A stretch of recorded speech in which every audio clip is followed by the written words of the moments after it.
ఓం నమో వెంకటేశాయ. శ్రీమహాగణాధిపతయే నమః. శ్రీరామకృష్ణగురవే నమః. భూతభవ్యభవన్నాథః పవనః పావనో నలః. కామః కామకృత్కాంతః కామః కామప్రదః ప్రభుః. శ్రీ విష్ణు సహస్రం 32వ శ్లోకంతో నామస్మరణ చేసుకుని భీష్మ ఉపదేశం విందాం. జ్ఞానతత్వాన్ని, మాయను జయించే విధానాన్ని విన్న తరువాత ధర్మరాజు, మహాత్మా, భగవంతుని మహిమ అణోరణీయాన్ మహతో మహీయాన్ అన్నట్లు ఆ విస్తృతి వినాలనిపిస్తోంది, చెప్పవా అని ఆత్మీయంగా ప్రార్థించాడు.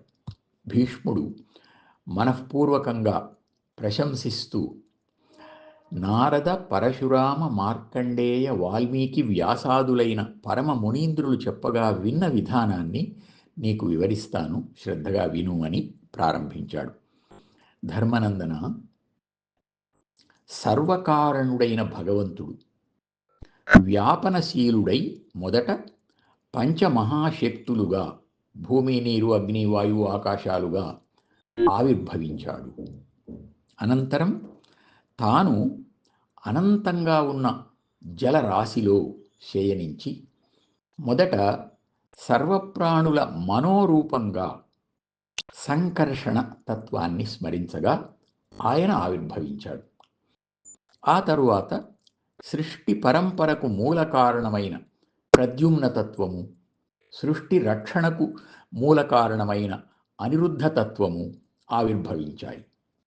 ఈ సృష్టి స్థితి లయాలకు మూలాధారమైన వాసుదేవతత్వంగా తాను ప్రకాశించాడు.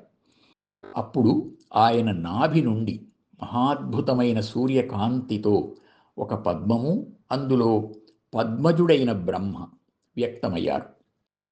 ఆయన 84 లక్షల జీవరాశులను సృష్టించాడు. ఇదంతా ఆ వాసుదేవుని అనంతమైన అద్భుతమైన విభూతి వైభవం. 84 లక్షల జీవరాశులలో మానవ రూప సృష్టి మొదట బ్రహ్మమానస పుత్రులతో ప్రారంభమైంది. వారు బ్రహ్మ సంకల్పము నుండి జన్మించిన సప్త ఋషులు: మరీచి, అత్రి, అంగిరసుడు, పులస్త్యుడు, పులహుడు, క్రతువు, దక్షుడు. మరీచికి కశ్యప ప్రజాపతి జన్మించాడు. ఆయన నుండి దేవతలు, రాక్షసులు, గరుడులు, నాగులు మొదలైన విభిన్న శక్తుల వారు ఆవిర్భవించారు. ఇలాగే ఒక్కొక్క మహర్షి నుండి అనేక జీవకోట్లు ఉద్భవించి విశాలమైన జీవ ప్రపంచం ఏర్పడింది. తరువాత 14 లోకాలు: భూలోక, భువర్లోక, సువర్లోక, మహర్లోక, జనలోక, తపోలోక, సత్యలోకాలు, ఇవి ఊర్ధ్వలోకాలు. అలాగే అతల, వితల, సుతల, తలాతల, రసాతల, మహాతల, పాతాళలోకాలు అనే ఇవి అధోలోకాలు. ఇవన్నీ ఏర్పడ్డాయి. లోక పాలకులుగా 12 ఆదిత్యులు, 12 మంది సూర్యులు, 11 రుద్రులు, 11 మంది, అష్టవసువులు, 8 మంది, సప్త మరుత్తులు, 7. ఇలాగే విశ్వే దేవతలు, అశ్వినీ దేవతలు, అష్టదిక్పాలకులు, 4 దిక్కులలో ఒక్కొక్క దిక్కులో సప్త ఋషులు.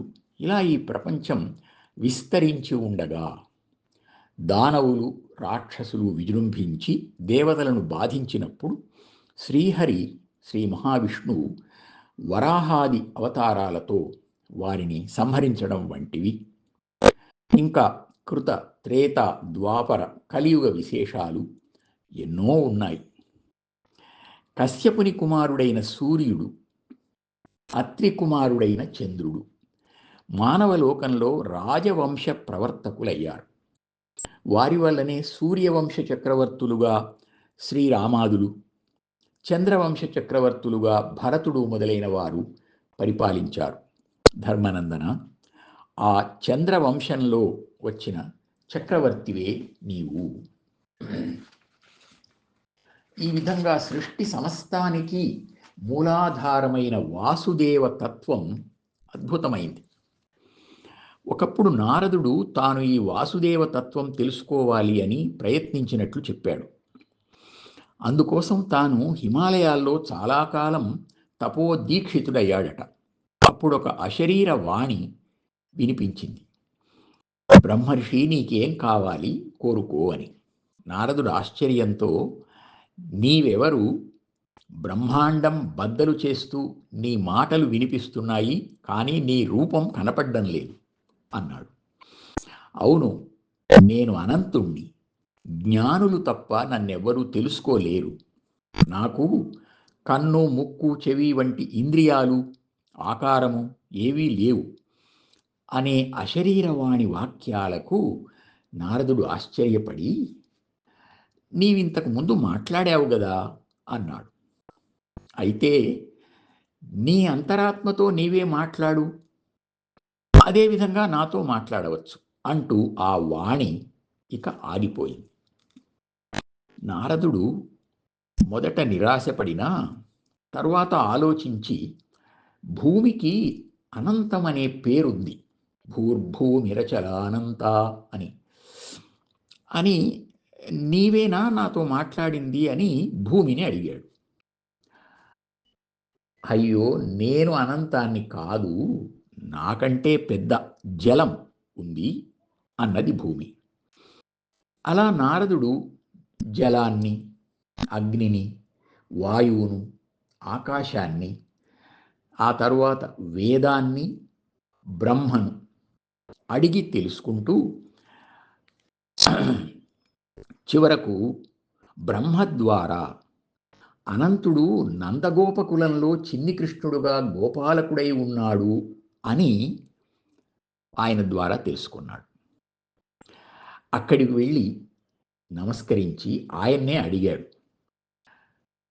నిజమే, నేనే ఆ అనంతుణ్ణి, ఆకాశం నుంచి మాట్లాడింది కూడా నేనే అని కృష్ణుడు చెప్పాడు.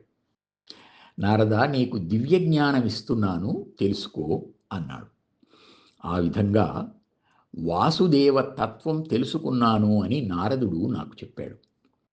ఇదిగో, నిన్ను నన్ను మోహింపజేసి నేను చెబుతున్నవన్నీ వింటున్నాడు చూడు ఈ కృష్ణుడు. భక్తితో కృష్ణనామాన్ని జపించి ఈయన్ను సేవించు, భక్తులను తప్పక రక్షిస్తాడు. ఏతత్తే కథితం రాజన్ విష్ణుతత్వమనుత్తమం, భజస్వైనం విశాలాక్షం జపన్ కృష్ణేతి సత్తమా, మోహయన్ మాం తథా త్వాం చ శృణోతి ఏష మయేరితాన్, ధర్మాత్మా చ మహాబాహో భక్తాన్ రక్షతి నాన్యథా, భక్తాన్ రక్షతి అని భీష్ముడు వివరిస్తూ ఉండగా అందరూ ఆ కృష్ణుణ్ణి చూస్తూ ఆనంద పరవశులయ్యారు. ఓం నమో వెంకటేశాయ.